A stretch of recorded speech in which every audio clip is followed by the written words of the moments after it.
बड़ा अभाग्यशाली इंसान हूँ कि मैं अपने बाप का सपना पूरा नहीं कर पाया। मेरे पिता बोलते थे कि बेटा हमके कुछ ना चाहिए, पवन के लइका खिला ले तब हम चलियो जाए तो कोनो तकलीफ ना रही। लेकिन मैं बदनसीब इंसान हूँ, बदनसीब बेटा हूँ कि मैं अपने बाप का सपना पूरा नहीं कर पाया। लेकिन हाँ, माई के सपना पूरा करब, तू चाहे जैसे होके, हमार माई बगल में भी है। तू ऐसे दुखी रहो तो फिर हम टूट जाए माई। मेरी माँ हंसेगी तो फिर कुछ भी आएगा। कुछ दिन पहले खेसारी लाल यादव पवन सिंह के मजाक मजाक में अंकल कह देलन। एक मीडिया के इंटरव्यू में ई बयान के लेके काफ़ी बवाल मच गए। तो ओकरा जवाब में पवन सिंह उनकरा के कहलन कि अभी अभी एगो लइका सोयरी घर से निकलल बा, चलसन सोहर बजा।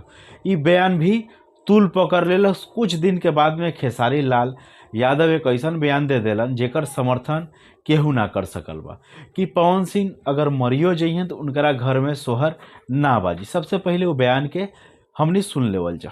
दावा ठोक के कहतनी कि मरियो जइहन तो ओकरा घर में सोहर ना। ये खेसारी लाल यादव के बयान रहे। लेकिन खेसारी भैया तू एक बड़ा स्टार बारा, पवन सिंह एक बड़ा स्टार बारा, लेकिन तहनी दोनों जना में अकल बोल के कोनो चीज नहीं खे। पवन सिंह में तो हैल ही नहीं खे। तूहू लगता है कि अपना स्टारडम में सब कुछ भुला जाता है, अपन संस्कार भुला गई बारा। कहल जाला नु कि अगर हाथी बाजार चले तो कुत्ता हजार भौंकेला सन। तो तहरा ये चीज़ के ध्यान देवे के चाहिए। और कुछ यूट्यूबर बारा सन ई मामला के पूरा कंट्रोवर्सी में तब्दील कर देले बारा सन, बदल देले बारा सन। बहुत सारा ऐसे यूट्यूबर हैं जिनमें से सबसे पहले मैं नाम लेना चाहूँगा राजन सिंह मुकुट है। उसके बाद में एक नया हुआ है मोहन बोलकर है। वो लोग ऐसा लगता है कि पवन सिंह उसका जीजा लगता है। वो लोग साला और जीजा का रिश्ता है, इस वजह से वो लोग प्रोटेक्ट कर रहा है, प्रोटेक्शन कर रहा है। हर समय खेसारी लाल यादव की बुराई करते हैं, पवन सिंह का सपोर्ट करते हैं। लेकिन एक बात मैं बोलना चाहूँगा तुम दोनों को, भोजपुरी का क्रिटिक्स हो, भोजपुरी के बारे में बोलते हो तो दोनों के पक्ष में बोलो, दोनों के विरोध में बोलो। सिर्फ एक का सपोर्ट करना है, एक को नीचा दिखाना, ये चीज़ तो ठीक नहीं है। खेसारी लाल यादव ने ये जो बयान दिया था ये नहीं बोलना चाहिए था। ये मुझे भी सुनकर बुरा लगा, जो उनके फैंस हैं उनको भी सुनकर बुरा लगा होगा। इस बात का ध्यान देना चाहिए उनको भी। लेकिन राजन सिंह और मोहन ये दोनों एक निचले स्तर के क्रिटिक्स हैं, यूट्यूबर हैं, जो पवन सिंह चाटते चाटते अब पता नहीं अब क्या चाटना चाहते हैं उसका, ये हम नहीं जानते हैं। पवन सिंह अगर आज ये सब बात तहरा सामने आवत था तो ये सब के जिम्मेदार खुद तू ही बड़ा। तहर पहला शादी भैल, वो तहर बीबी सुसाइड करके मर गई, तो एक जिम्मेदार के रहे, कारण का रहे। दूसरा शादी भैल जरा के तू दलाल दे चुकल बड़ा, तो ऊ कारण का रहे कि तहार शादी दूगो शादी ना टिकल, तहरा में कुछ जरूर कमी रहे। और तहार अयासी के बारे में जग जाहिर बा, सब केहू जानता।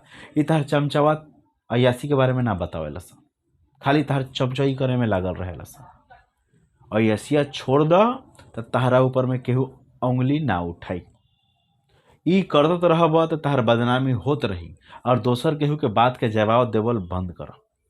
ये चीज़ तहरा ऊपर में शोभा ना देवेला। तू भोजपुरी के एगो बड़ा स्टार बारा, तार गायकी में वो जादू बा जो केहू में नहीं के, पूरा भोजपुरी इंडस्ट्री में नहीं के।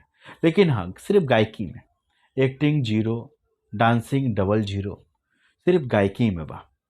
और तहर चमचवा बारा सन तो दोसर केहू के टिप्पणी करेला सन, तहरा के वाहवाही करेला सन, तहरा के मिस गाइड करत सन, और कुछ ना। ई जौन फजियत भइल बा तहर अपना कारण भइल बा। मिलजुल के काम कर लो।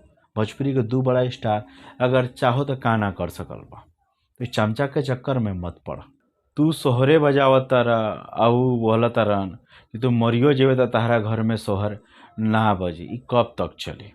भोजपुरी के बचावल लोग, भोजपुरी के आगे बढ़ावल लोग, और ये जौन चमचवा बारा सन ओकनी के दूर हटा के रख लो। जितने दूर हटेबो लोग उतने भोजपुरी आगे बढ़ी, उतने दोनों जना का नाम हुई कामयाबी, तहनी लोगन के कदम चुमी। दोनों जना में अलग अलग काबिलियत बा और अलग अलग तहनी लोग में बात बा। तो ये बात के समझ लो, ना समझबो लोग तो भोजपुरी आगे बढ़त रहे, निचला स्तर में चल जाए।